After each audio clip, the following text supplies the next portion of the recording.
irmãos, o nosso objetivo. O objetivo desta aula é entender teologicamente o significado de eclesiologia. Nós iremos estudar uma matéria que ela é tanto teórica quanto prática, é mais prática do que teórica. Nós iremos esboçar a teoria da eclesiologia, mas também teremos por obrigação, por responsabilidade, praticarmos o ser igreja.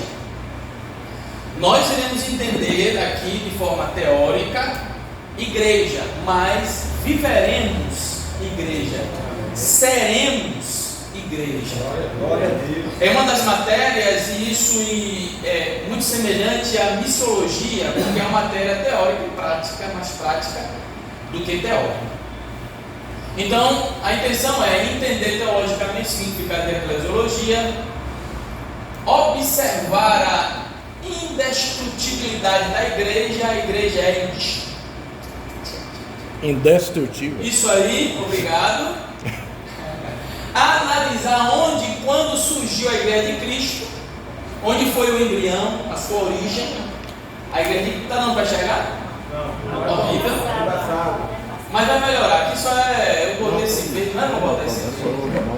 Na outra eu vou mudar esse verde. Vou tirar esse verde. Aqui tá beleza, mas é o projetor. Se a letra tivesse preta. Ele já está pedindo para trocar. Observar o denominacionalismo eclesiástico e as formas de governo da igreja. Vamos ver hoje esses 5 pontos, as formas de governo. Então, os assuntos que nós vamos abordar nessa matéria, isso nas próximas aulas, são as ordenanças da igreja, a disciplina na igreja, a igreja e os desigrejados. Veja, quando eu fui aluno, lá em 99, essa palavra não existia. Não. Vejam que isso aí é de 10 anos para cá. Então, a importância de se falar sobre isso aí. E nós estudamos isso nesse trimestre passado, né? O desengrejado, a sutileza de Satanás. A igreja e o trabalho feminino também não se falava sobre isso. A igreja e a política também não se falava sobre isso. A igreja e o seu destino final, isso nós vamos só dar uma pincelada sobre o destino final, porque isso cabe muito à matéria de escatologia. Tá certo? Então vamos lá. Mas antes, o que é que os irmãos entendem por eclesiologia? O que é que os irmãos entendem por igreja? Bom, primeiro, eclesiologia. Quem se arvora aí para falar sobre eclesiologia? O que é eclesiologia? Palavra bonita. É o estudo da igreja. Mais alguém? Como? Estudo do ensino bíblico sobre a igreja. Mais alguém? Estudo das normas que regem a igreja. Estudo das normas que regem A igreja. das regras da igreja. Mais alguém? Quem? As irmãs? Quem falou? A irmã? Pronto, minha irmã.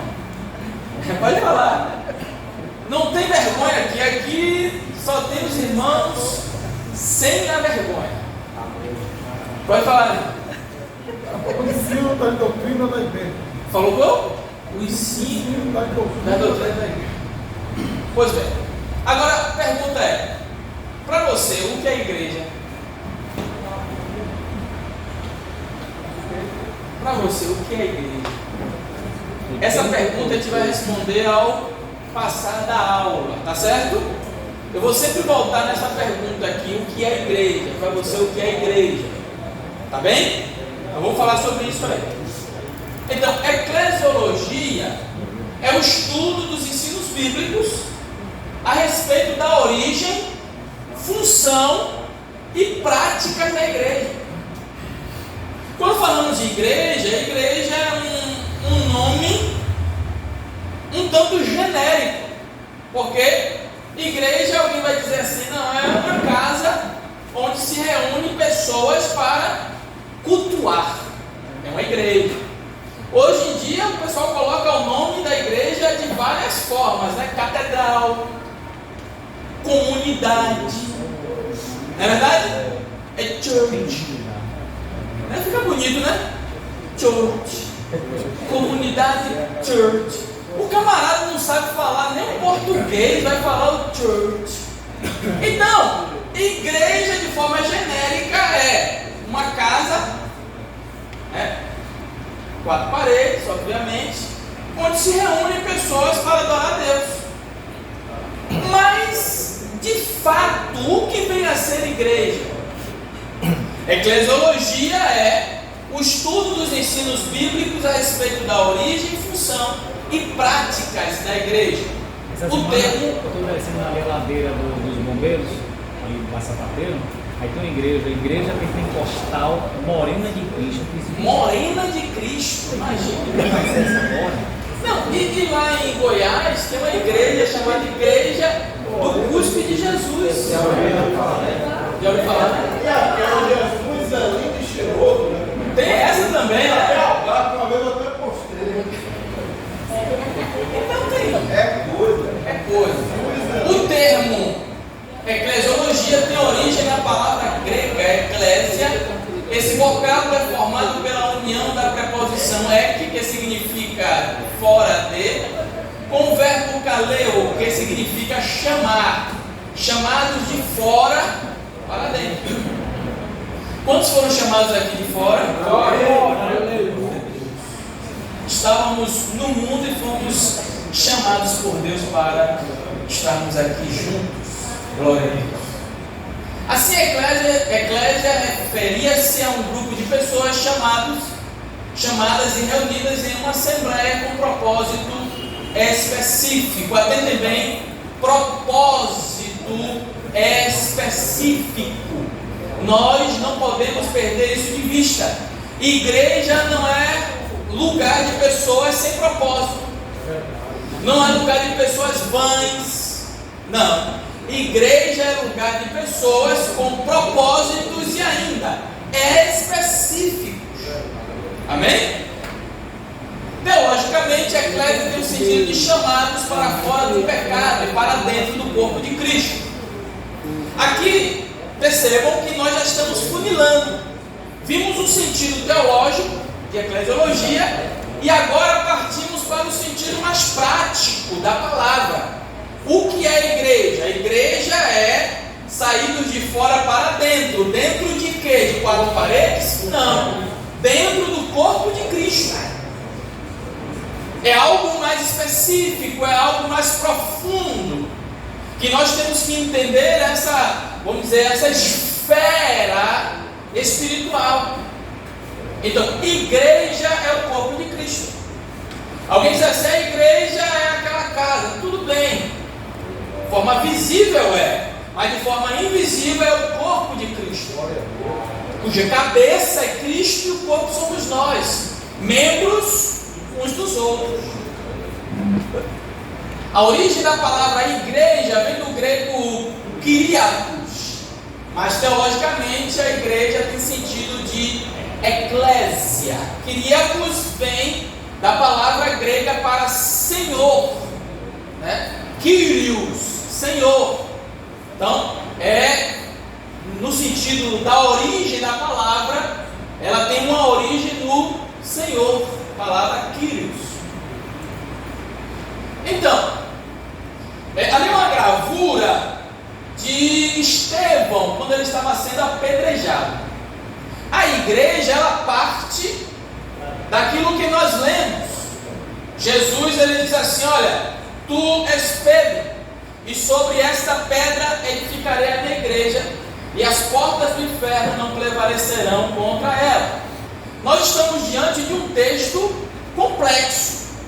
Esse texto é muito complexo, porque vários comentaristas, eles divergem quando eles dizem que aquilo ali, Jesus não estava fazendo um trocadilho, Jesus estava afirmando a palavra sobre um fundamento.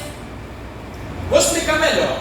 Quando nós lemos Mateus capítulo 16, verso 18, ali tem um trocadilho. Jesus diz: olha, tu és Petros, tu és Petros, e sobre esta Petras. Nesse trocadilho de palavras, Jesus está dizendo assim: tu és fragmento de pedra, e sobre esta pedra, Petras, sobre esta rocha, edificarei a minha igreja. A divergência parte de que eles não entendem. Alguns comentaristas, eu analisei em torno de 10 comentaristas, Champlin, Pican, analisei MacArthur, analisei a Bíblia de Estudo Pentecostal e outros comentários. A divergência está justamente em Efésios capítulo 2, verso 20. Abra aí, por favor. Efésios 2, verso 20. Os comentaristas eles fazem uma correlação desse texto com Efésios 2, 20.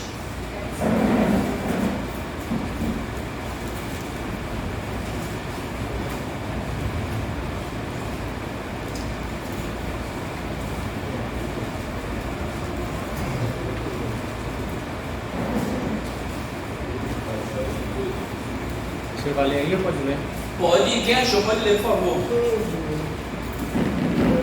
Edificado sobre o fundamento dos apóstolos e dos profetas, sendo o próprio Cristo Jesus a principal pedra angular desse alicerce. O que uma boa parte, não digo a maioria, mas uma boa parte dos comentaristas afirmam que Pedro estava testificando em Cristo o fundamento, dizendo assim: olha, a confissão de Pedro traz a conotação da resposta de Cristo, quando ele diz: olha, Pedro, tu és o Jonas, o filho de Jonas, tu és Pedro, sobre esta pedra, sobre esta tua confissão, edificarei a minha igreja, porque eu sou a pedra principal. Então, a principal divergência nesse texto de Mateus 16, 18 é justamente isso aí, né? Ou está no trocadilho da palavra, a afirmação de Pedro, ou Pedro está dizendo: Senhor, em tu és o fundamento. E em Efésios nós vimos a testificação por meio de Paulo, quando ele diz: olha, sobre o fundamento que é Cristo, os apóstolos e os profetas disseram sobre ele, sobre Cristo. Sendo uma ou outra a afirmação correta, o que vale de nós é entendermos que a base da igreja é Cristo. Glória, glória. Tanto uma quanto o outro comentário leva a gente a confirmar, a testificar que Cristo ele é o fundamento, ele é o alicerce, ele é a pedra de esquina da igreja. Portanto, sem Cristo a igreja é morta. E aí eu quero abrir um parênteses para chamar a atenção. Hoje tem muita inovação na igreja, muita inovação, em que Cristo não está envolvido, em que Cristo não é o centro. Senhores e senhores, cuidado, quando vier isso, olha, aponte, epa, está errado, Cristo está aí. Por quê? O que o homem ele traz de inovação hoje em dia, sem Cristo, é meramente firula, sabe? É espetáculo, né? As igrejas são de luzes. Apaga as luzes, não é aqui não, viu, irmão? Aqui é aula. Mas apaga as luzes aí acende, e é refletor, e é aquele, como é Globo? Jogo né? de luz, jogo de luz. Jogo de luz, e aí todo mundo sabe. Como foi o culto? Foi poder. Poder de quê? O poder, aí agora, aí o anjo está descendo, cadê o anjo? Não está procurando. É anjo daqui, é anjo dali, cadê Jesus? Paulo ele disse assim: olha, eu me interessei a vós, não com palavras persuasivas de sabedoria humana, mas levar para vocês Cristo e este crucificado. Escrevendo aos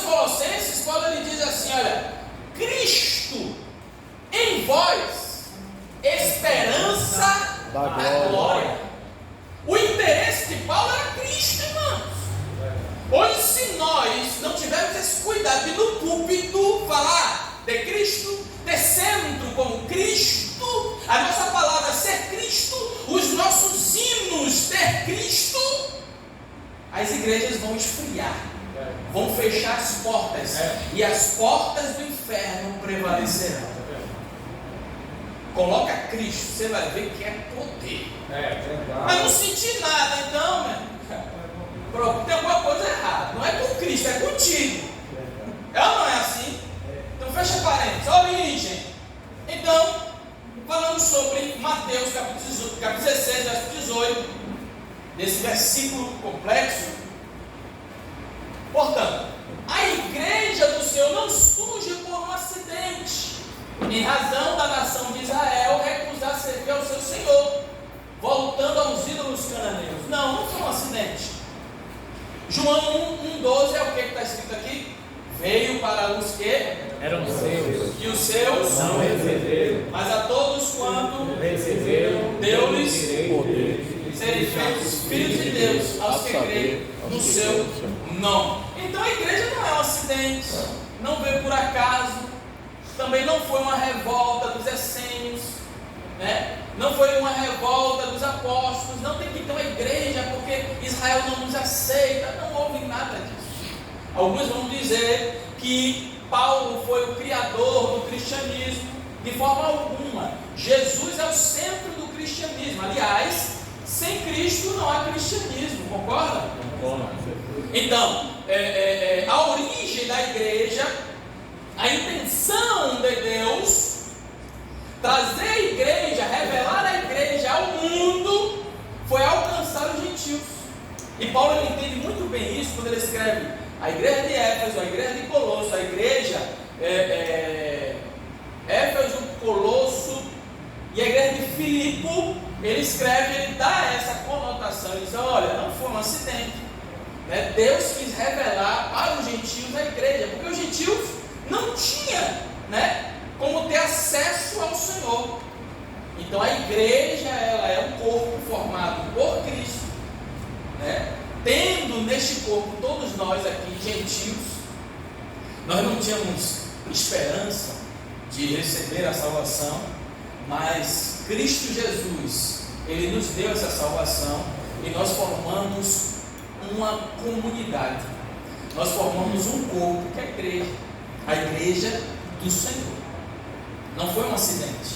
A igreja do Senhor Jesus passa a existir no cenário do mundo como um cumprimento da promessa. Abre, por favor, Efésios capítulo 3, versos 9 e 10. Pode deixar a Bíblia aberta aí, por favor. Efésios 3, 9 e 10.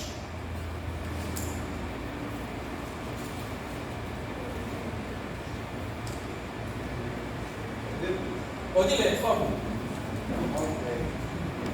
E demonstrar a todos qual seja a dispensação do ministério, que desde séculos esteve oculto em Deus, que tudo criou, para que agora pela igreja a multiforme sabedoria de Deus seja conhecida dos principais. Eita, Jesus, é muito forte. Glória a Deus. Ou seja, Deus, Ele ocultou isto nele. Aleluia. Que maravilha, É né? muito forte isso aí. Os profetas não souberam, os patriarcas antes não souberam, os sacerdotes não souberam, e aí ele revela aos apóstolos. E nem os principados e a potestade. Nem os principados, É o que ele diz aqui. nem os governos celestiais sabiam. Isso é terrível. Agora cara. imaginem, irmãos, Mistério terrível. permita-me abrir um parênteses de novo aqui, por favor. Nós temos que valorizar essa igreja. Igreja não é qualquer coisa, igreja não é povinho, Aleluia. igreja não é ralé. Ah, eu sou igreja e acabou. Não, igreja é valorosa. É por causa da igreja que o anticristo ele não se revela. Sabiam disso? A igreja cheia do poder de Deus, o anticristo não se revela. Porque ele espera que a igreja saia para ele se revelar. A igreja tem força, a igreja tem poder, ela entra em qualquer lugar, irmão. Glória a Deus.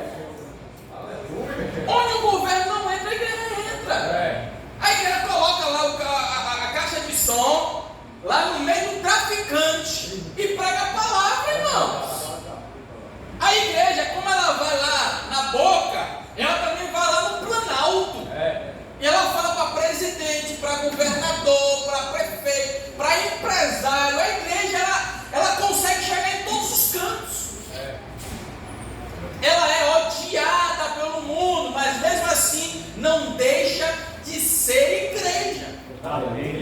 Por isso, queridos, olha, eu peço, valorize ser igreja. Valorize fazer parte da igreja. Porque a igreja não é qualquer instituição, é o corpo de Cristo. A igreja, ela empurra a porta, eu ia falar as portas, do inferno. Porque o texto diz: e as portas do inferno não prevalecerão contra a igreja. Não é que a igreja vai esperar de braços cruzados as portas do inferno. Ela vai até as portas do inferno, dar bicuda nas portas do inferno, e o nome do Senhor é glorificado. É a igreja tem esse poder. A igreja tem esse poder, que é valor. A igreja é valorizada. Por isso que os governadores, os prefeitos tiveram medo, fechar tudo para ir à igreja, rapaz, esse povo. Aí sempre tem os ousados, né? Os filhos do campo. Aí fecha a igreja, fechou ele. A mão de Deus. Rapaz, não mexe com esse povo, não. É verdade. Quando Saulo perseguia o povo de Deus, o que foi que Jesus falou? Não adianta recalcitrar contra os aguilhões. Mas ele disse o quê? Ele disse o quê? Porque me persegue. Porque o quê? Me persegue. Por que ele não falou porque persegue a igreja? Ele é o cabeça. Ele é o cabeça, nós somos o povo. Você está me perseguindo. Quem persegue a igreja, persegue a Cristo. Você sabe o seu valor? Conhece o seu valor? Igreja. Quando você mexe com o Nós corpo, somos quem toma autonomia é o cabeça. É o cabeça. É o dono. Não mexa com o meu, mexa com o meu corpo, porque o negócio é sério. Amém, irmão? A igreja de Cristo, no seu sentido mais amplo, é o conjunto de pessoas regeneradas em todos os tempos e épocas no céu e na terra. No céu. Por que no céu? Porque todos aqueles que no Antigo Testamento morreram em Deus, também se fizeram igreja. A igreja, ela não só é no Novo Testamento, mas todos aqueles que morreram na promessa, e o escritor aos Hebreus fala muito bem sobre isso, se tornaram igreja, sem saber. Sem saber. Glória a Deus. Olha como a igreja é maravilhosa. Vamos ler aqui? Hebreus 12, 23. Depois a gente dá um intervalo aí, né? Tem um intervalo para vocês? Leva direto? Ultimamente não. Para vocês. Mas Para terminar 21, né? Vocês são sertão mesmo. Tomar um cafezinho, ó. Tomar um café. Nem 5 minutos? Vocês não falam nem 5 minutos? Não, velho. pode ler? Por favor. A Universal Igreja e a Assembleia dos Primogênitos que estão inscritos nos céus, e a Deus, o juiz de todos, e aos espíritos dos justos aperfeiçoados. Glória a Deus. A Universal Assembleia, né? Universal Assembleia. Vamos ver o que é Universal Assembleia. Então, o texto sagrado foi o que nós lemos aí, do Espírito sobre essa igreja. Esse texto também aqui é o, vamos dizer, a consagração da igreja. Atos Apóstolos, capítulo 2, versículos 1 a 4. E cumpriu-se o dia de Pentecostes.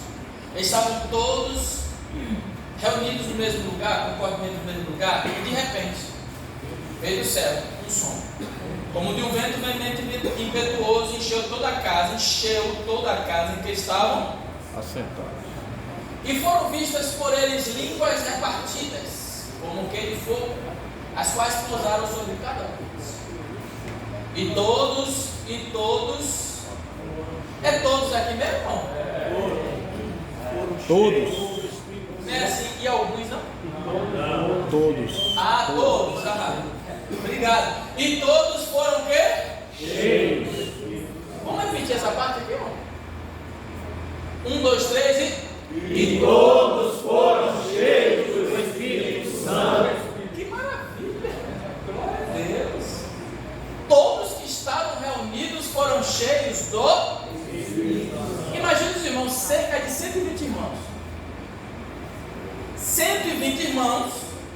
por 10 dias estava orando.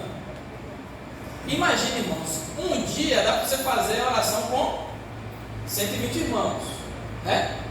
Aí no segundo dia o negócio já pega, mas você vai vencendo. No terceiro dia, irmão, o sovaco já começa a... É ou não é? Terceiro dia, os irmãos, amém, amém. E o bafo começa a exalar todo no cenário, não é verdade? Não tinha ventilador nem ar-condicionado. Nem aqui ar-condicionado, meu irmão.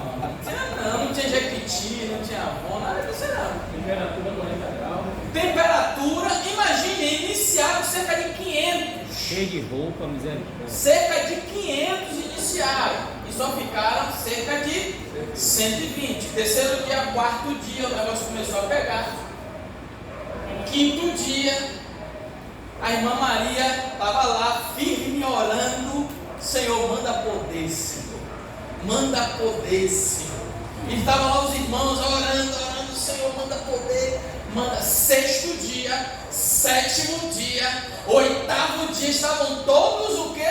Perseverando unanimemente no mesmo lugar, todos no mesmo lugar, ninguém saiu.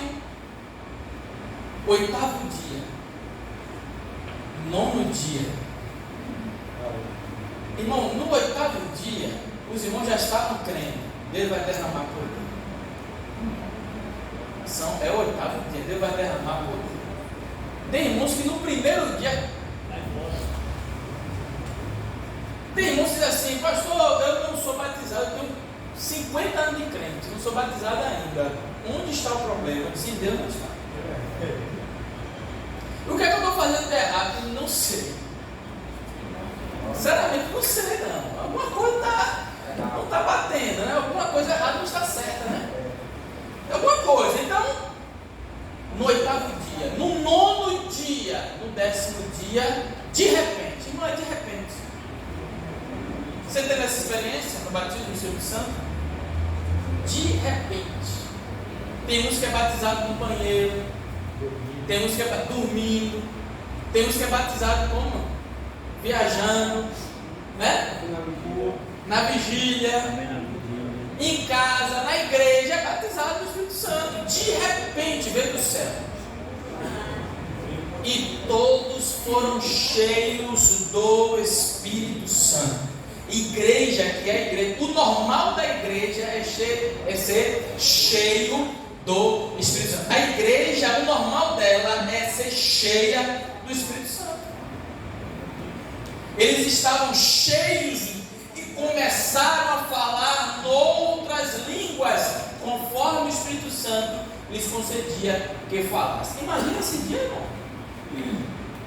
Igreja, formados, agregados, reunidos, unidos, o Espírito Santo vem e consagra a igreja para ela sair para o mundo. Hoje nós fomos revestidos do poder de Deus. Hoje nós não temos desculpa. Alguém diz assim, olha, chama o pastor para expulsar demônios. Não, você pode expulsar demônios no nome de Jesus. Então não é verdade. Chama o pastor para orar por cura. Você pode orar por cura em nome de Jesus. Porque você é igreja. Será que você entende isso? Amém. Você compreende isso? Amém. De fato, de verdade? Você está cheio. O normal é estar cheio. Paulo disse assim, olha, eu falo mais línguas que vocês. Paulo está dizendo que fala mais língua em quantidade. Paulo está dizendo que fala mais língua todos os dias. Presumo dizer que o crente que não fala línguas todos os dias, alguma coisa não está acontecendo. Pastor, eu não tenho tempo. Olha aí. Pastor, quando eu vou orar, minha cabeça está cheia de coisa. Olha aí. O normal do crente é quando dobrar o joelho e já começar a falar em línguas. Paulo está dizendo assim, eu falo línguas todos os dias. E ele ainda fala assim, eu dou graças a Deus que falam mais língua do que todos nós. Compreende esse fato? E às vezes eu fico preocupado. Quando eu não falo naquele dia línguas, é preocupação. Não estou orando, as dificuldades se avolumam, algum problema está acontecendo. O normal do crente é falar línguas todos os dias. Não é falar porque o pastor está dizendo, olha, tem que falar, não. É falar porque ele de fato está sentindo a sua conexão com Deus na oração. É o normal da igreja. Aí nesses dias eu estava falando aqui na igreja, a Bíblia estava aqui, Bíblia, não sei se você se lembra, que há uma época não tão distante, quando os irmãos vinham de lá, o culto ele iniciava 20, mas 18h30, 18h40, os irmãos já estavam na igreja orando. Aí quando os irmãos vinham para a igreja, aí eu ouvia, ai meu Deus, aleluia, e falando em língua. Aí quando chegava, já chegava falando em línguas. O porteiro, quando apertava a mão do porteiro, começava. E aí quando entrava, já entrava, aí dobrava o joelho e era dessa forma, profecia. Era contagiado, né? Aí o irmão perguntou, sim pastor, o que mudou? Nós.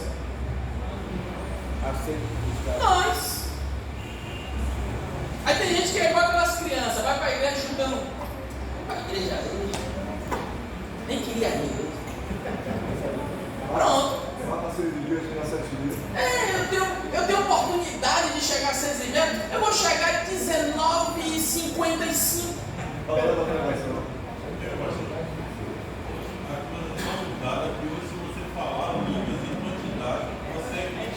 É criticar. Não, tem gente que olha assim, ó. Tem gente que olha assim para trás e como se fosse uma coisa estranha. E infelizmente o que acontece? Chega na igreja e senta. Aí tem uma irmã que não está vigiando. Aí encosta do lado daquela irmã e diz assim, irmã, você viu? Como é a novela de hoje? É do Reis, né? Reis. Você viu Saul? Você viu Saul? Você viu Davi? Aí quando o porteiro vai reclamar, ele diz assim, irmão, estou falando da Bíblia. A novela é a Bíblia. E é cheio de... Você já reparou que muitos crentes de hoje é cheio de justificativa? Irmão, fala, eu já estou orando. É o transcendente, né? Mas não querem dobrar o joelho, buscar o poder de Deus. Estavam todos reunidos no mesmo lugar. Até aqui os irmãos entenderam? Amém. Glória a Deus.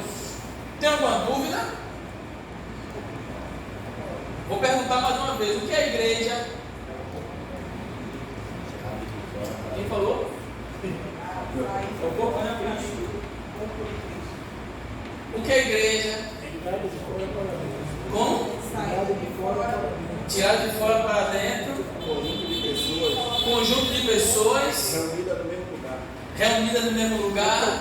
As irmãs lá atrás, as irmãs cheias de poder. Fala aí, irmãs, também. As irmãs cheias de poder. Ali é.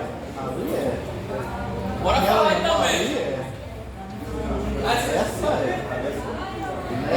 Mete é. A igreja do povo. O que é a igreja, irmãs? Irmãs cheias de poder. Galera, cheia da unção, né? Irmã Dilma, irmã Nete. A irmã Igreja de fora para dentro. Corpo de Cristo. Vou fazer uma dinâmica rápida. Essa dinâmica é rápida, só para alertar os irmãos. Quantos não estão com sono? Levanta a mão. Não estão.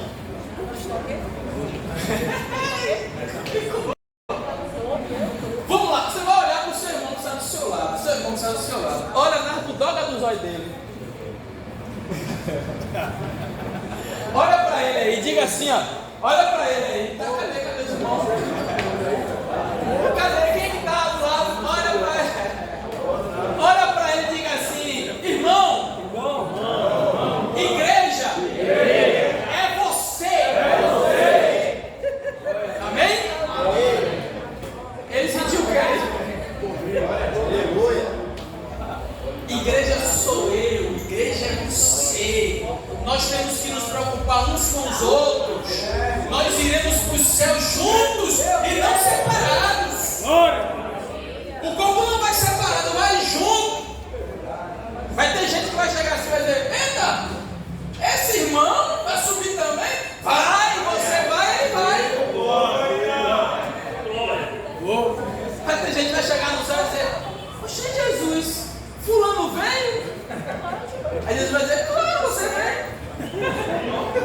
Será pior que ele?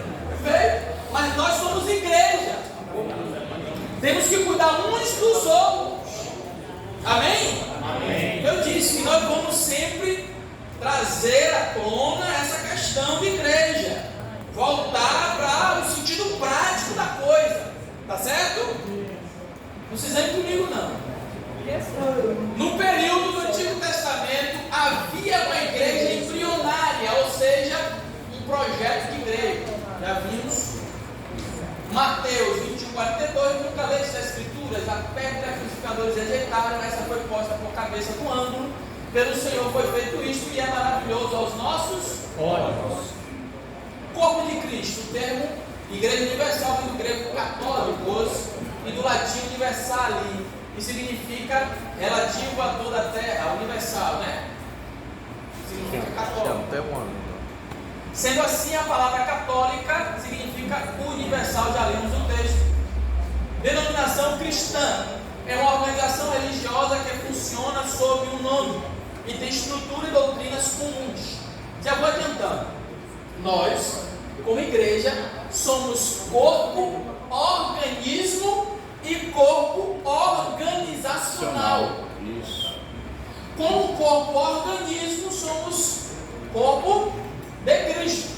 Como corpo organizacional, somos corpo jurídico. Pessoa A jurídica. igreja tem um CNPJ. A igreja ela tem o nome lá na Embasa, tem o nome da Assembleia de Deus, Batista e tal e tal. Lá na conta da Coelba tem o nome da igreja. Tá certo? Então a igreja ela é também organizacional. Ela é invisível como organismo e visível como organização. Tá? Na organização nós temos a relação de membros. Temos lá irmã Joaquina, irmã Afrosina. Tem alguém aqui, Afrosina? Irmã não? Tem irmã. E tem lá o nome, porque é uma organização. É uma organização. Né? Tem lá o nome dos irmãos, tudo certinho, o nome dos obreiros, tudo bonitinho, tudo certinho. É uma organização como qualquer outra organização, porque se não fosse assim seria uma desordem, uma balbúrdia, uma confusão sem tamanho, não é verdade? Como é que o pastor vai saber o nome da irmã? Se ele não tiver em mãos a relação de membros. Eu costumo, como pastor, saber o nome de todos os irmãos, o sobrenome de todos os irmãos, e olhe lá se também a data de nascimento de todos os irmãos. Eu já dei. Porque isso é igreja. Não depende. Se Não é verdade? Não é verdade, irmã Cileide Carvalho? Cileide com M. Mas Né? teve uma vez que a gente fez com tempo. Então, nós temos que ter essa aproximação uns com os outros. Quem se separa no corpo de Cristo Agora depende do grupo. é um perigo. Não é porque tem aqueles irmãos, eu já vou denunciar isso aí, mal. Tem aqueles irmãos que estão na igreja, é irmão do canto. Conhece esse irmão? É o que fica no canto. Não é o que canta bem, É o que fica no é o que canto. fica no canto. Ou então aquele irmão do banco. Bancário. Olha, irmão, não me dê oportunidade. Eu não quero nem trabalhar com o Senhor. Bancário. Eu quero só vir para a igreja, sair daqui, amém, glória a Deus, aleluia. Lá mesmo tem um bocado Mas de galera. só que Deus nos chamou para trabalhar. No reino de Deus tem que haver os trabalhadores. Tem um hino, né, Elvin, que fala trabalhadores do Evangelho. Em breve seremos. Agora tem uns que vai Então nós precisamos trabalhar. E o mais interessante, no nosso período de jovens, o líder tinha alguma dificuldade para reger o tempo, porque todos nós Queríamos oportunidade. queríamos oportunidade. Aí hoje os crentes velhos não querem mais oportunidade, fica lá só. Teve uma vez que o pastor ele levantou, eu tive uma oportunidade, aí eu peguei e coloquei, como é que chama esse papelzinho aqui? Marcador de Bíblia, botei os marcadores, os textos que eu ia ler, mais de 10 textos. Eu não tinha noção de tempo, esse negócio de saudação, para mim deu tempo, eu peguei o microfone, acabou. Aí vai eu, que a Bíblia fala em Gálatas, não sei o que, a Bíblia fala em Efésios, não sei o que, aí o pastor levantou. Peraí, meu, aí o pastor, amém, mano. Aí eu, tem que dar de volta? Meu irmão, dá. Oh, desculpa. Mas hoje você dá a oportunidade, o senhor vai falar e falar. Mas sabe o que é isso? Está sendo disseminado a cultura da preguiça. Os mais velhos não querem mais, os mais novos observam, e aí quando o pastor vai recrutar, não, olha, vai trabalhar, não pastor, porque a irmã não quer, porque eu vou querer. Isso tem que partir de nós temos que disseminar isso aí, não, vai ter que trabalhar. Novo convertido, aceitou hoje, já bota para trabalhar, já bota para arrastar a cadeira, olha, não pega aqui a cadeira. Pegue logo aqui, bora lá aprender. Pegue logo ali a vassoura, bota para trabalhar. Em nosso tempo foi quase ontem. Isso não é muito tempo velho. Mas em nosso tempo já pegava a vassoura sem ninguém pedir. Não era assim. Todo domingo, não tinha ensinado domingo, todo domingo já era com alegria. A gente vai fazer o que? Vai limpar a igreja, eu glória a Deus, ela não tem línguas. Ela está batizada. Você vai fazer, vou fazer alguma coisa na igreja? Oh, que maravilha! Não era assim, hoje, misericórdia. Irmãos, hoje vai ter. Cadê? Depois da escola pública, vamos se reunir para limpar a igreja. Meu irmão, só Jesus na casa. Mas tem que mudar. Amém? Quem vai fazer essa mudança? Somos nós. Algumas denominações cristãs aceitam as demais como versões da mesma igreja e com diferenças entre si. São, portanto, grupos denominacionalistas. Outras entendem que as diversas denominações são um problema, considerando as demais como heréticas ou apóstolas. Irmão, aqui não é um sentido exclusivista da coisa. Nós somos os melhores. Não, longe disso. A Assembleia de Deus busca, vai continuar buscando a perfeição em Cristo Jesus. Essa é a nossa meta. Também não vamos nos considerar denominacionalistas, como ativistas denominacionais. Também descarta isso. A questão é, tem denominações que não pregam a palavra de Deus. Isso é fato. Ainda esses dias, Deus me mandou lá, o negócio estava pegando fogo lá no Instagram, no YouTube, e esses dias estava tendo a EBO, lá em São Paulo, 76ª EBO, em São Paulo, Escola Bíblica de Obreiros. E lá o pastor Ezequiel Soares, que é o comentarista dessa nova lição, desse trimestre, desse quarto trimestre, ele falou que em 96, eu me lembro, 99, ele lançou uma lição, ele comentou uma lição sobre seitas e heresias. E nessa lição ele falou sobre o grupo Voz da Verdade. E ele disse lá em 96, do grupo Voz da Verdade, que eles não creem na Trindade como nós cremos. Eles são unicistas. Eles são unicistas. Isso. E naquela época, eu me lembro que muitos irmãos que cantavam os hinos, Voz da Verdade, deixaram de cantar. Passou um período, parece que todo mundo se esqueceu, voltaram a cantar de novo. E aí o pastor Ezequiel Soares, com toda a autoridade, ele repreendeu hoje pastores que permitem que nas igrejas se cante os hinos do grupo Voz da Verdade. E com razão. Porque se nós, irmãos, combatemos as heresias, por que vamos permitir que elas entrem em nossas igrejas através dos hinos? Por que motivo? Observe, ainda dentro desse processo da música, eu, na nossa juventude, escutava muito catedral, rebanhão, e os pastores combatiam, vigia jovens, catedral, não é de Deus. De fato não Rebanhão, Novo Som. Porque Até se Novo vocês Som forem também. ouvir, eu de vez em quando ouço as músicas de Novo Som, catedral. o pessoal tocava. Ele fala de tudo, ele fala de Coca-Cola. Coca-Cola, tá na letra. Hoje, Novela, na letra. antigamente, ó. Jesus, difícil você achar. Hã? Parece que ele está falando de Jesus, ele fala de amor, né? Ele fala de amor, ele fala dele, da mulher dele, às vezes ele fala. Tem uma música de catedral que ele fala em homenagem da filha dele que faleceu na época. Ele fala em homenagem de Guilherme, que era o baterista. Mas Deus, cadê? Cadê Jesus? Essas coisas tem que combater, irmãos.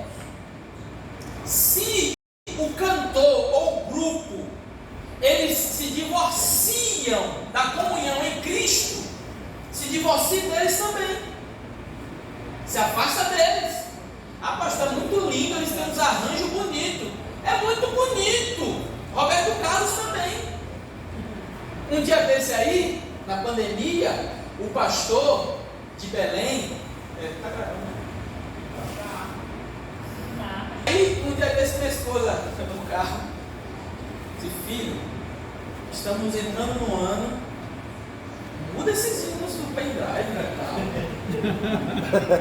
Não, logo não, viu, Fernando? Esses hinos muito antigos. Fernanda, logo não, nem Logos, nem como é Sérgio Lopes. Sérgio Lopes. Tira não, tira, deixa aí. Vitorino Silva. Aí minha Isso, esposa: ô filho, já bate isso aí. ele assim o gosto dele todo, é igual o meu. Mas queridos, nós ainda temos hinos bons. Vamos cantá-los. Na igreja não há espaço para Roberto Carlos. Não há espaço para quem mais que outro? Renato Russo. Ah, Renato Russo cantou 1 Coríntios 13. Monte Castelo.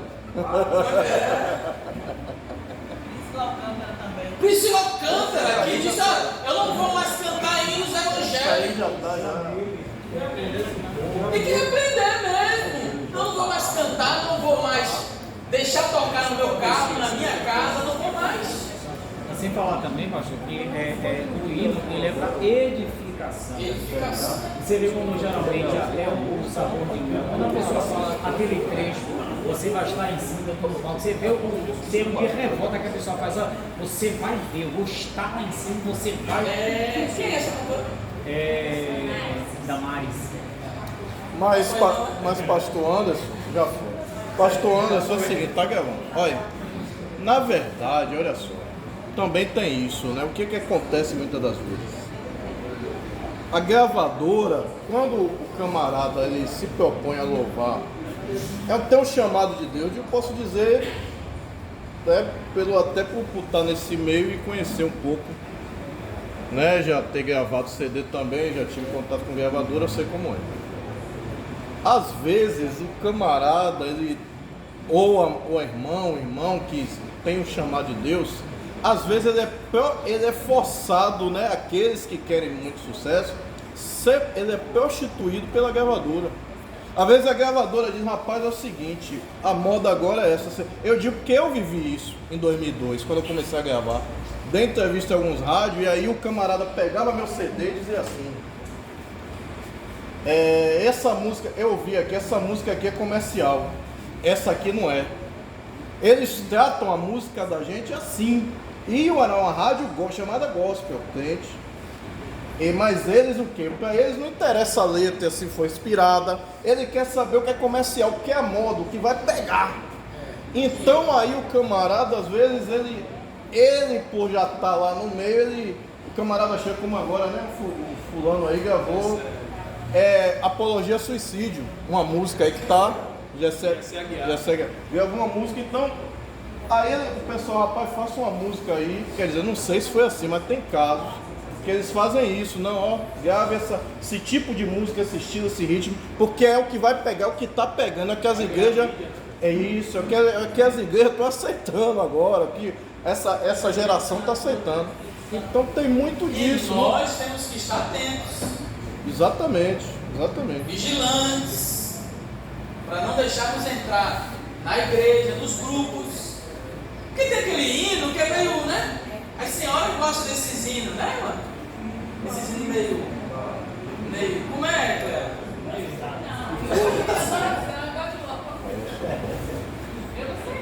Só de pé, de pé, não sei. Não lembro não. De você também, eu não gosto não. Eu se eu chamo um homem de Senhor, eu vou chamar ele de você? Não, eu não aceito isso. Meu pai eu chamo de Senhor, minha mãe eu chamo de Senhora, os irmãos eu chamo de Senhor, às vezes eu até atrapalho, eu chamo o jovem de Senhor, mas agora você não é Senhor ainda não.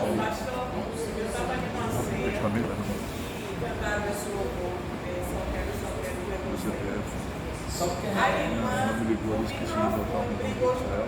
a outra irmã, quebrou o pau por causa disso aí. Que isso daí é desrespeito. Desrespeito, tá certo. Ou ela largou lá e foi embora. Nós temos que tratar o culto com muita reverência. Muita reverência. Porque no culto, quem está sendo adorado, quem está sendo louvado, quem está sendo cultuado é Deus. Se eu não consigo, no culto, tratar Deus como Senhor, em nenhum momento eu vou conseguir. Em nenhum momento. Então vamos repreender essa forma de culto que está sorrateiramente entrando nas igrejas. Esses cultos disfarçados de adoração. Esses cultos disfarçados de piedade. Vamos denunciar eles, expulsar eles do nosso meio. O mais interessante, a gente, os mais antigos, o pessoal só tinha acesso à Bíblia, você não tinha acesso a outras coisas. E os irmãos brigavam com unhas e dentes para não entrar nada de qualquer jeito, mas só sabiam a Bíblia. E não entrava qualquer coisa. Hoje que a gente abriu o leque do estudo, sabe muito mais, está se aceitando muito mais coisas. Denominações são ramificações ou grupos do cristianismo denominados conforme seus históricos. Aqui são os fatos cronológicos ou divisões doutrinárias. Aí nós temos várias que eu coloquei aqui, né? Assembleia de Deus.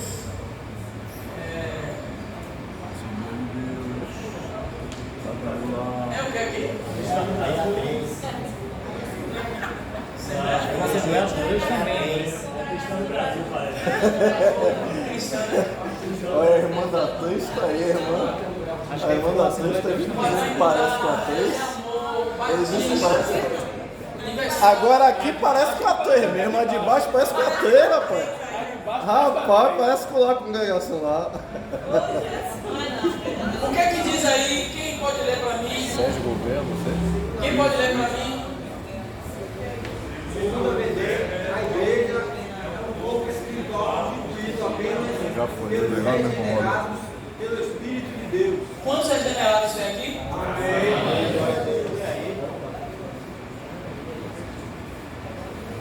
Outra frase aqui, quem pode ler? A igreja não é nada mais do que Cristo manifestado. Um ponto aqui interessante para nós passarmos para outro tema. A igreja não é nada mais do que Cristo manifestado. Forte, né? Saibamos que nós, como igreja, somos reflexo de Cristo na terra. Concorda comigo? Paulo, e é um texto que eu gosto demais desse texto, Paulo, escrevendo aos Gálatas, no capítulo 4, verso 19, Paulo ele diz assim: sinto por vós dores de parto, até que Cristo seja formado em vós. A intenção de Paulo não era outra senão fazer com que Cristo resplandecesse na vida de cada um dos irmãos da Galácia. A intenção de Paulo, quando ele escreve 2 Coríntios, capítulo 3, versos 17 e 18, ele fala que Cristo, ele deve refletir em nós, em glória, de glória em glória, na mesma imagem como reflete de Deus. Quando Filipe, em João capítulo 14, disse: Senhor, mostra-nos o Pai, o que nos basta, Jesus disse: estou tanto tempo convosco, Filipe, quem vê a mim? Quando o mundo olhar para a igreja, não deve olhar a igreja, ele vai olhar de fato, Deus amor,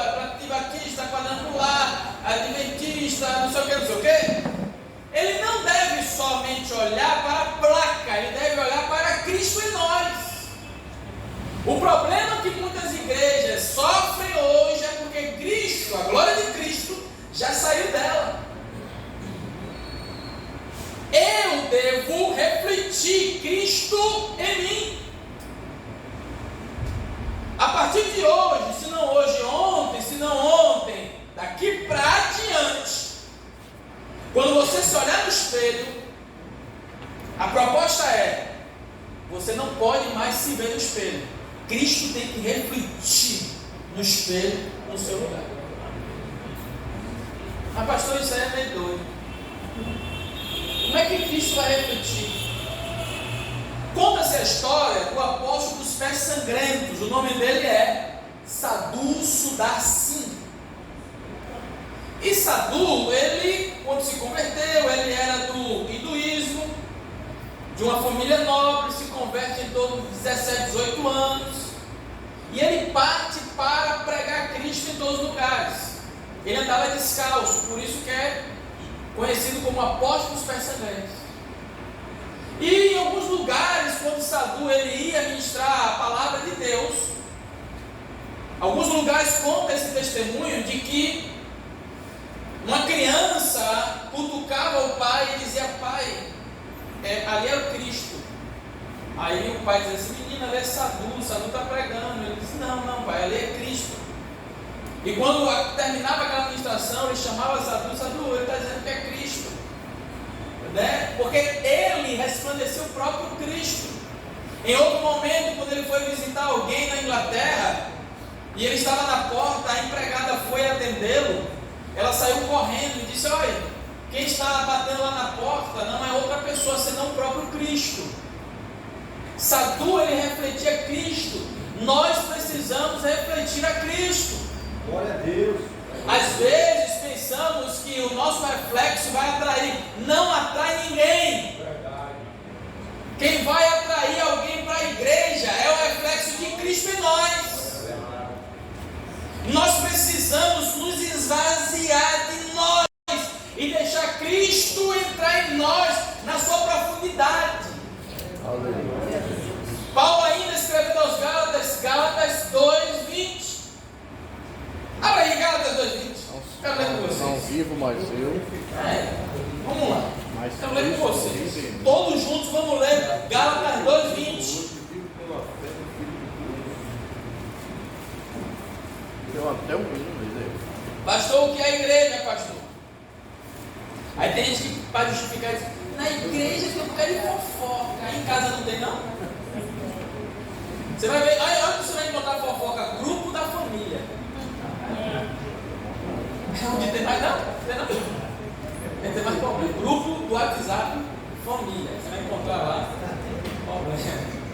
E aí, todos acharam? Amém. No 3.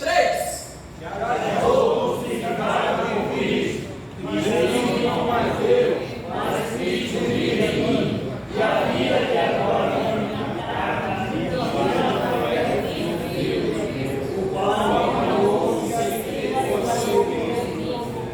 viram aí?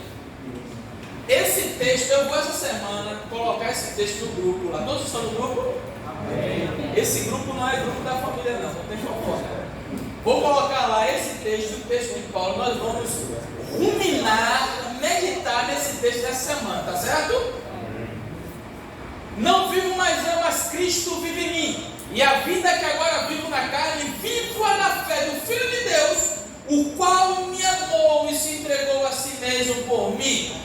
Nós podemos dizer isso? Vamos nos esforçar. Cristo tem que refletir.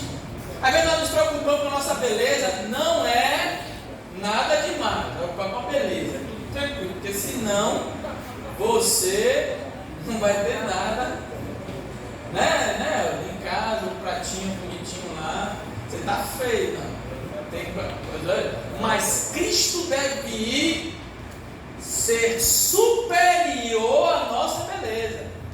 Né? Tem aquele irmão que pinta o cabelo, né, Moisés?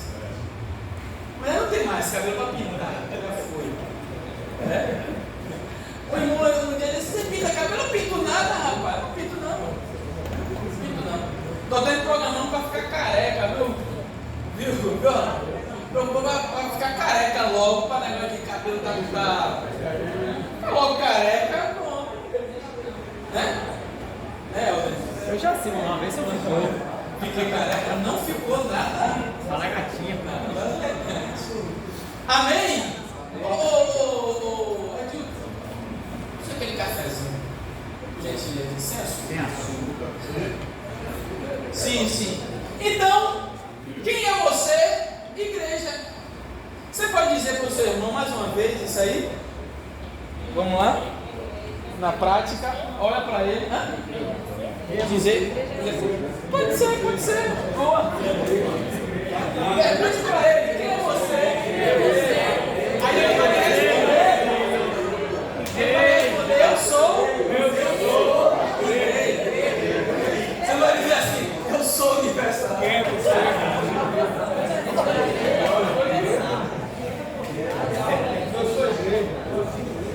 Glória a Deus. Tá faltando alguém? Mas tá faltando, né? Tá faltando, né? Porque essa turma aqui é uma turma abençoada. Tá faltando. Tá faltando, né? Fez o que é pouco. Não, ali. Ah, tem mais. Esse é Paulo André e Gabriel. Cadê aquele irmão? Da 3. O irmão da 3 que estava aqui, ó. Ele sai antes por causa do trabalho. Antônio. É Antônio, né? É. Superintendente da Miladinha. Amém. É porque ele pega muito cedo. Pega de Então madrugada. vamos lá. Só há um corpo, não corpos de Cristo, só há um corpo. Um corpo tem que andar unido. Irmãos, no campo da ideia, ou das ideias, deve haver divergência. Em que sentido? Às vezes o irmão na política, no campo das ideias, ele é candidato A. Eu sou candidato B. Você está não, né? Pelo amor de Deus. E ele, como candidato A, ele acha que o candidato A é perfeito, eu acho que veio. Mas a gente discute normal e vai chegar no denominador comum ou não, mas não vai deixar de ser irmãos. A gente não vai se agredir por causa das ideias. Uma coisa é certa. Belo exemplo. No campo das ideias, a gente tem que ser concorde, tem que concordar que Cristo é Deus. Tem coisa que é verdade. Se ele Cláusulas pétreas da Bíblia, né? Exato, as causas pedra, direito. E aí a gente concorda. Né? Aí não tem que abrir mão, não pode abrir mão. Mas no campo das ideias a gente discorda normal. A gente tem que saber, irmão, respeitar, né, a opinião do outro. Desde que essa opinião não infrinja nas verdades, né, da Bíblia Sagrada. Concorda comigo? Exatamente. Nesse item, igreja, nós somos corpo e temos que nos amar.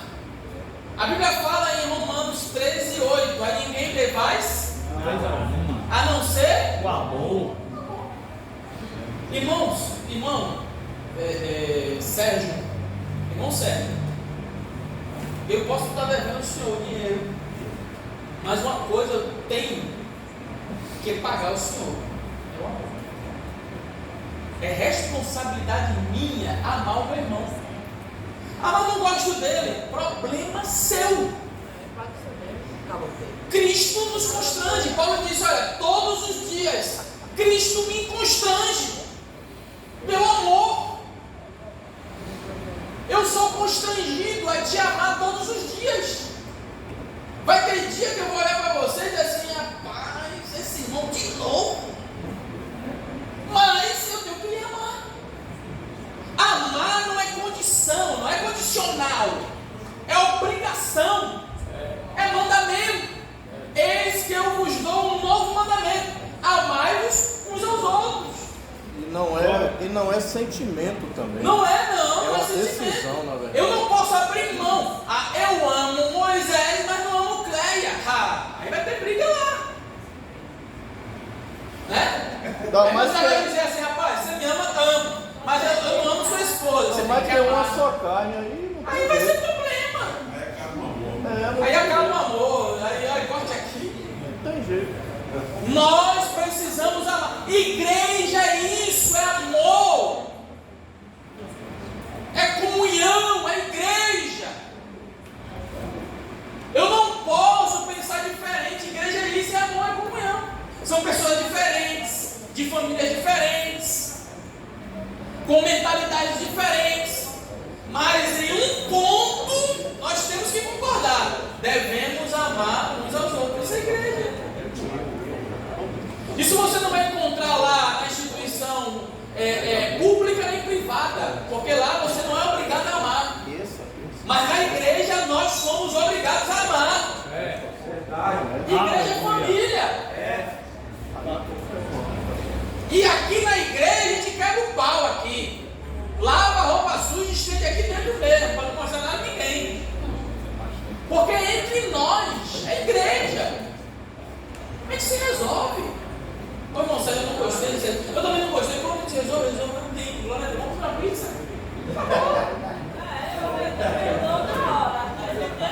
Entendeu? A gente pode discutir, eu não gostei disso, mas eu também não gostei.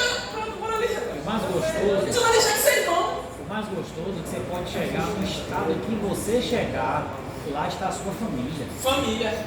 Você está todo quebrado, todo desconectado. Mas você chegou na igreja, seu irmão, seu irmão. Quando nós começarmos a pensar a igreja dessa forma, você vai ver que o negócio vai mudar. Vai ser diferente. Somos um povo. Deixa eu caminhar que o negócio está. Igreja pentecostal. Igreja tradicional. Tá parecendo até. Meu Deus! Quem é aqui? Parecendo um inferno ali. Ó. Essa ilustração aí. Não, aqui é fogo. É fogo.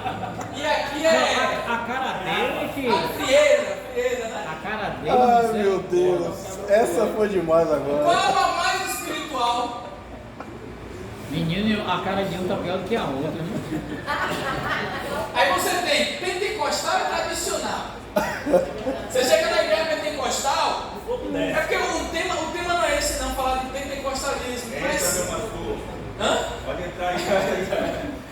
Mas observe, pentecostalismo é fogo, é Espírito Santo, é palavra, é profecia, são línguas, amém? Mas não é bagunça,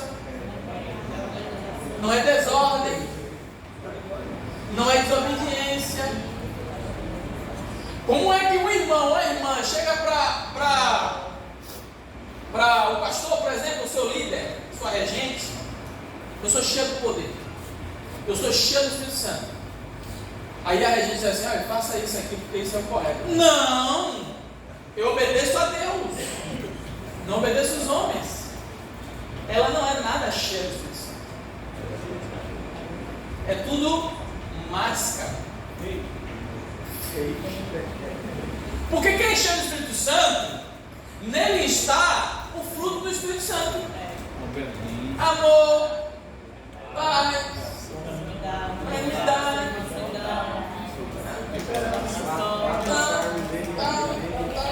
sabe? Quando a pessoa é cheia do Espírito Santo, o poder de Deus desce. A casa enche do poder de Deus. Todos são alegres, ou quase todos. Deus se manifesta. E o nome do Senhor é. Mas quando não há isso, aí alguém diz assim: você é muito tradicional. Irmão, vamos entender essa definição. Pentecostal e tradicional. Pentecostal não é aquele que pula, que é o anjo da asa quebrada, né? Não, pentecostal é aquele irmão e irmã cheio do poder de Deus, que respeita o seu irmão. O irmão e a irmã cheio do poder de Deus, que obedece o seu pastor, o seu líder, que respeita não só na presença, mas muito mais na ausência. É cheio do Espírito Santo.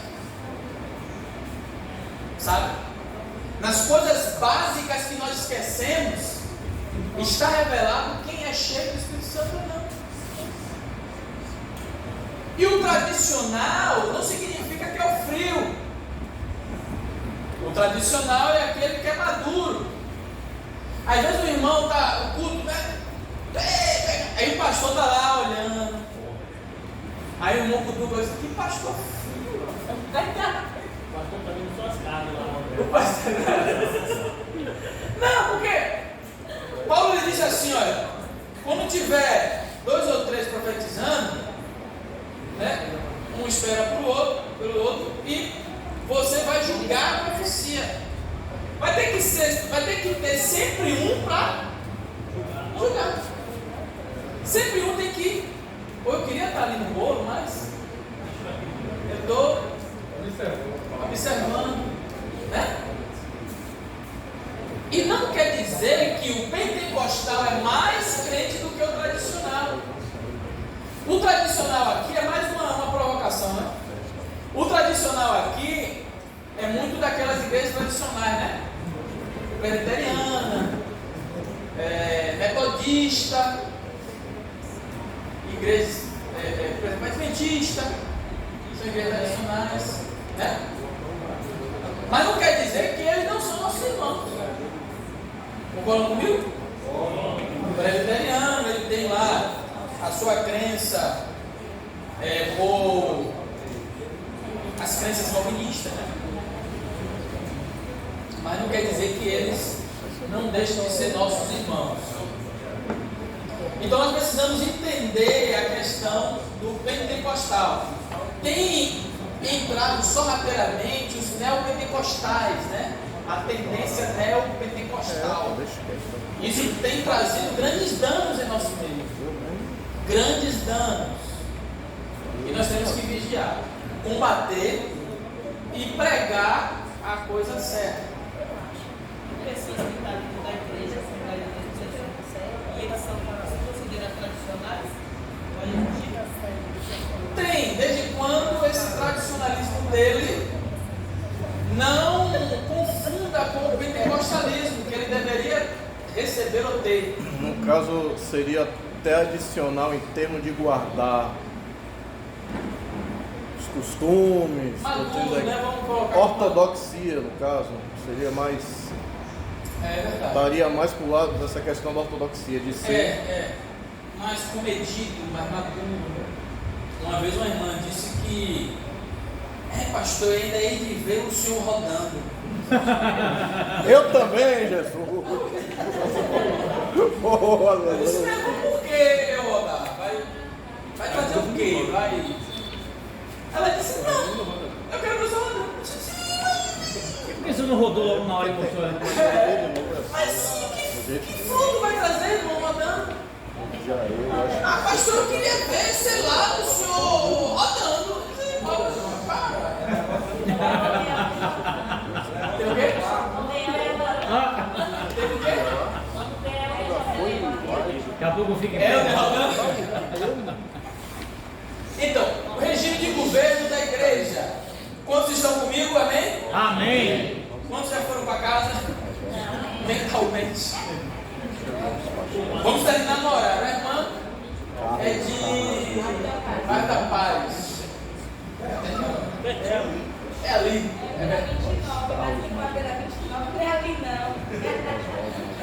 Então, o regime de governo da igreja, o sistema episcopal, o sistema presbiteriano, o sistema congregacional. O sistema episcopal governa todos. É o sistema episcopal. Tem um bispo, né? Tem um líder, um presidente que governa todos. Congregacional, todos governam. Por meio de eleições, permissão para eleger e ser eleito. Participar das eleições. Congregacional.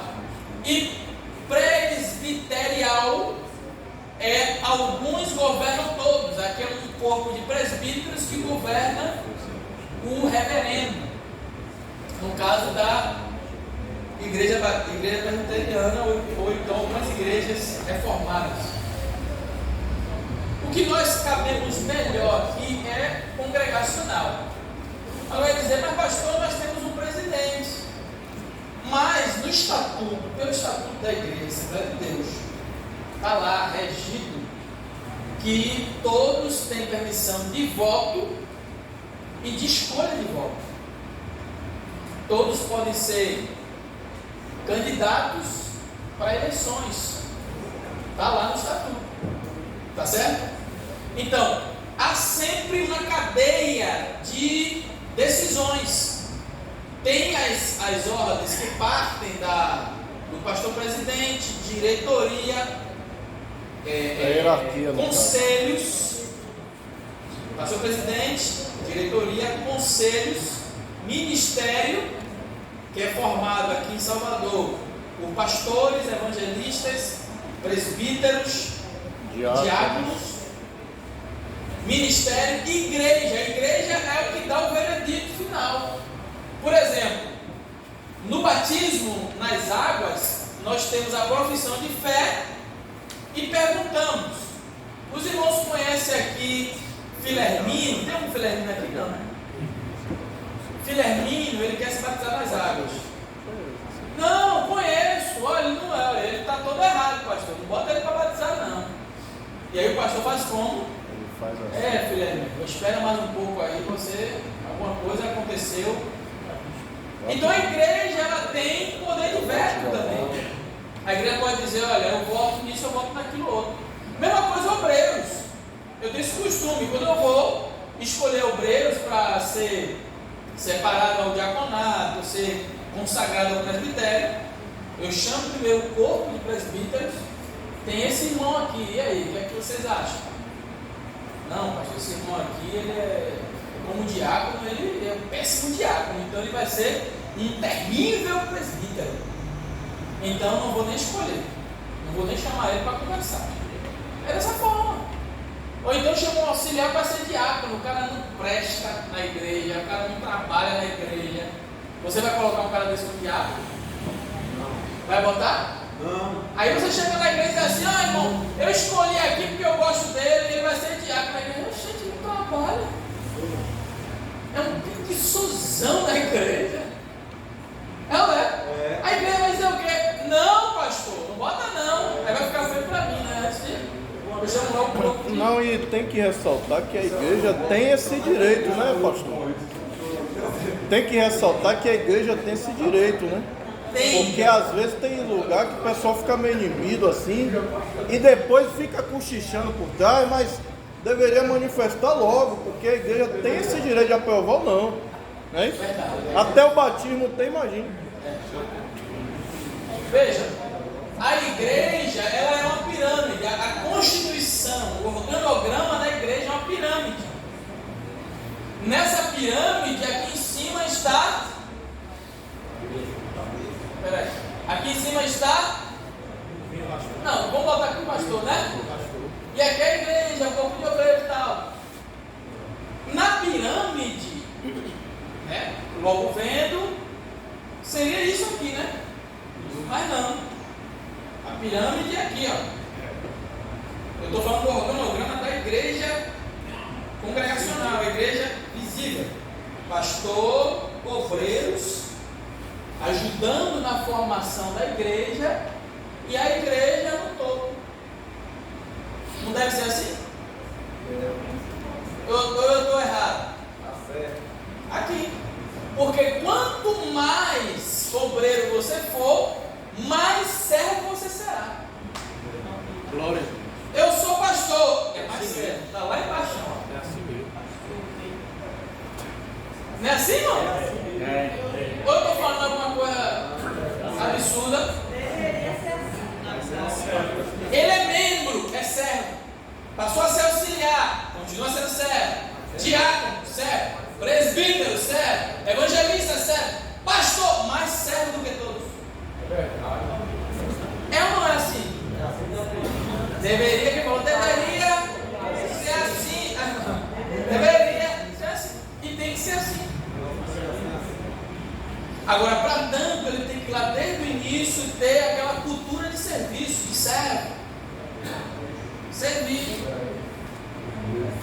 Nós temos que passar para os novos na fé essa cultura. Igreja é serviço, tem que aprender a servir, aprender a trabalhar na casa do Senhor. Leitura bíblica, Colossenses, abre aí por favor rapidinho, Colossenses capítulo 1, versos 26 a 28. Já vamos partir para a conclusão.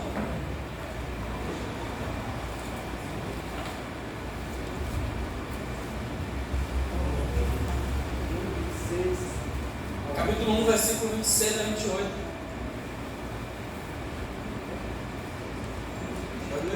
Pode ler, por favor. O ministério que esteve oculto desde todos os séculos e em todas as gerações, e que agora foi manifesto aos seus santos, aos quais Deus quis fazer conhecer quais são as riquezas da glória desse mistério,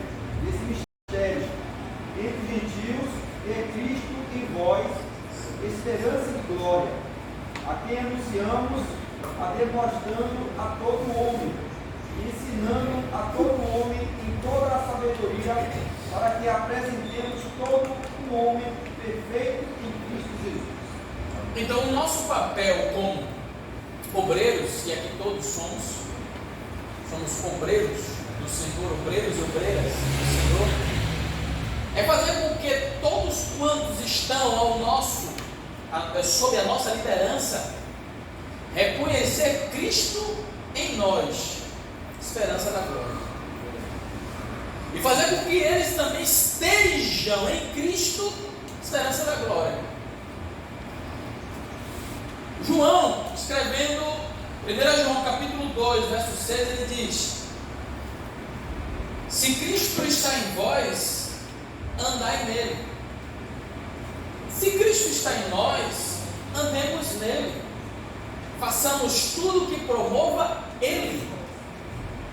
Se aquilo for trazer dano para nós e trazer glória para Ele, a Ele seja a glória e a nós o dano.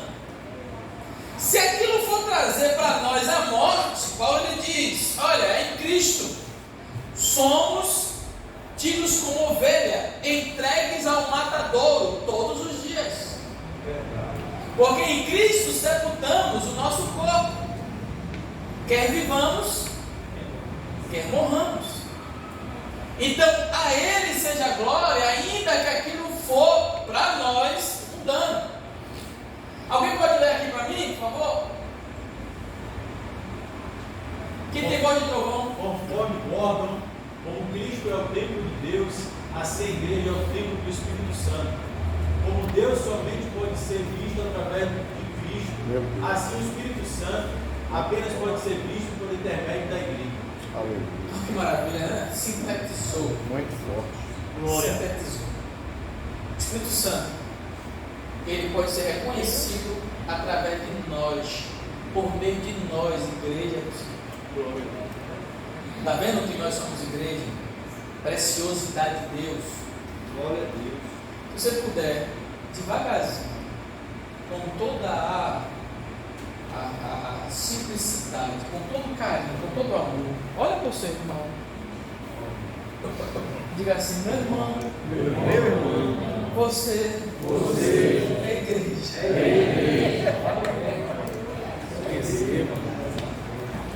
Aleluia. Aleluia. Glória a Deus. Irmãos, olha, veja.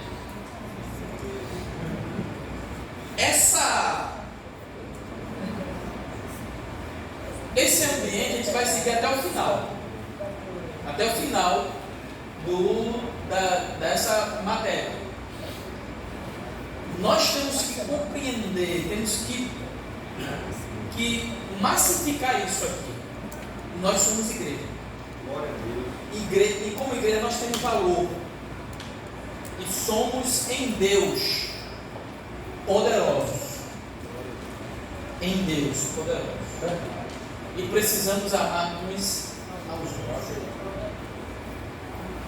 Irmão André.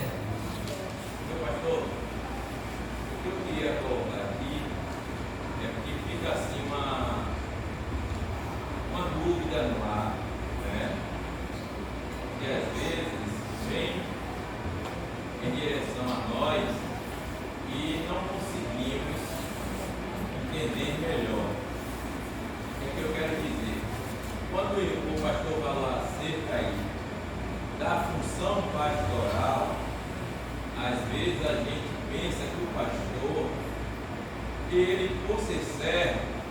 Então ele tem que estar na portaria, tem que estar na igreja, etc. Eu vejo assim, ele como servo, ele tem que desempenhar a função de pastor muito bem. Mas claro que a função de pastor é uma, a função de presbítero é outra, de evangelista é outra, de diácono é outra. Então é assim, muitas vezes a gente não vê um pastor varrendo a igreja. Não é porque ele não é humilde nem serve. Isso. Né? Então temos que entender assim, o pastor está sendo servo na função que Deus deu a ele, aí ele vai ser servo mesmo. Né? Porque às vezes a gente pensa que ser servo é aquele pastor que vai à igreja, lá vai à igreja, mas vai morrer cedo. Né? Claro que isso aí não vai desmerecer em nada, mas eu vejo assim que ele tem que exercer aquela função bem que Deus determinou para ele. Muito boa colocação. É bom que se explique isso aí, dessa forma que o senhor explicou, porque a igreja às vezes espera do pastor isso aí, né? Aí o pastor, ele não ama esse pastor, quer que ele morra logo. O pastor Hernandes Dias Lopes, ele contou uma certa feita que o pastor era muito cobrado na igreja, é cobrado.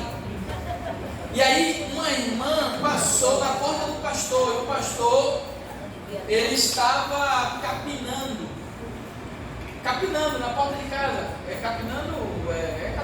Capinando mesmo. Cortando a grama. Capinando. É isso mesmo, né?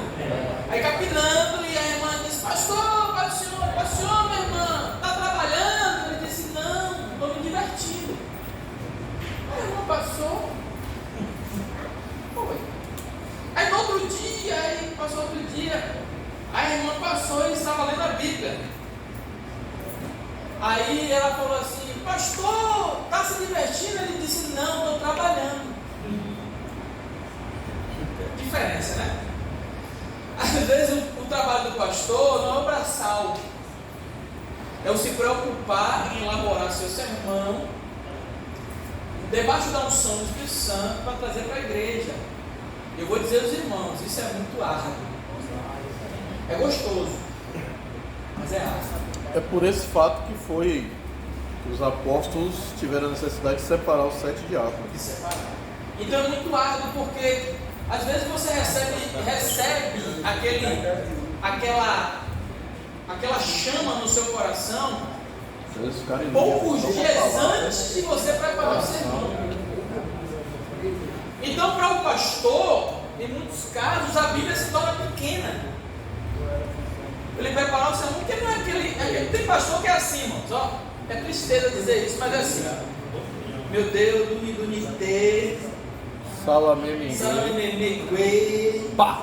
O Espírito foi você. Então, vou pregar isso aqui, quem quiser que ouça. Não é assim, não.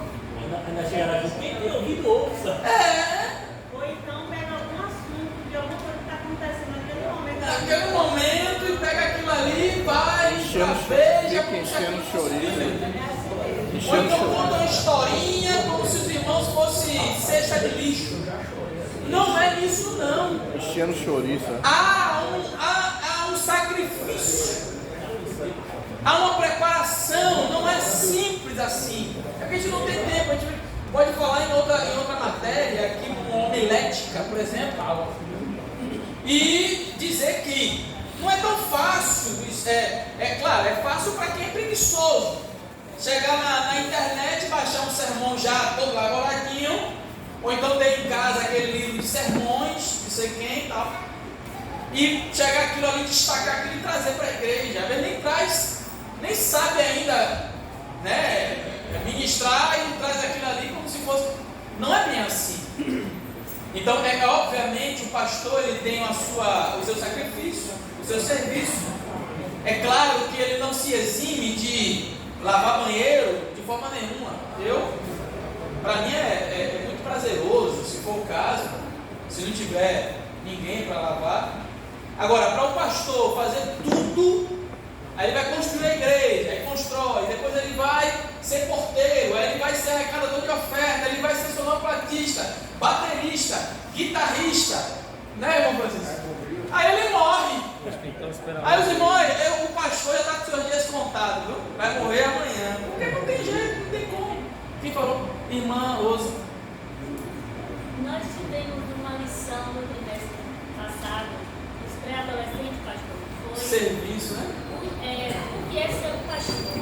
E foi bem enfatizado nessa lição que o pastor ele realmente tem que ter, ele é o cabeça, né, da igreja local, mas ele tem que ter, em primeiro lugar, ele tem que cuidar do rebanho, em primeiro lugar, espiritualmente, né? Porque ele tem esse dever de preparar, estava na lição, dos pré-adolescentes, de preparar um sermão, de alimentar a igreja, o corpo de Cristo. Então, o cuidado de um pastor é muito especial para o rebanho, né, para a igreja. Foi interessante, porque eu achei interessante esses temas nas aulas dos pré-adolescentes, porque os adolescentes já precisam estar preparados, sabendo. É bom, eles vão crescer em cima desse. Não é que um pastor desempenha, né, o seu papel dentro, né, da igreja. Eu achei interessante e muito interessante. Ele tem que ser um bom administrador, ele tem que ter um tempo reservado para a oração, para a leitura da palavra, preparação do sermão, tudo isso eu achei. Isso é muito bom. E o pastor, pastor, eu falo pastor, não é pastel. Tem presbítero e presbítero.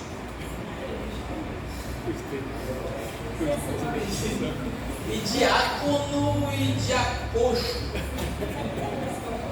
Mas tem presbítero de Deus, tem diácono de Deus, tem pastor de Deus. E pastores de Deus, presbítero de Deus, diácono de Deus, são crentes. E precisam da nossa compreensão. Né? E uma coisa é certa: quem identificar que o pastor não gosta de ler Bíblia é quando no culto ao Senhor de doutrina ele fica convidando os outros. Amanhã a gente vai convidar o Vital, vai pregar aqui. Depois de amanhã, olha, na próxima segunda, a gente vai convidar. Ele não gosta de Bíblia, ele não está orando. Porque o pastor tem que tomar essa responsabilidade sobre os ombros. Não, quem vai pregar, quem tem que alimentar a casa é o pai, é o líder. Então ele tem que se esforçar.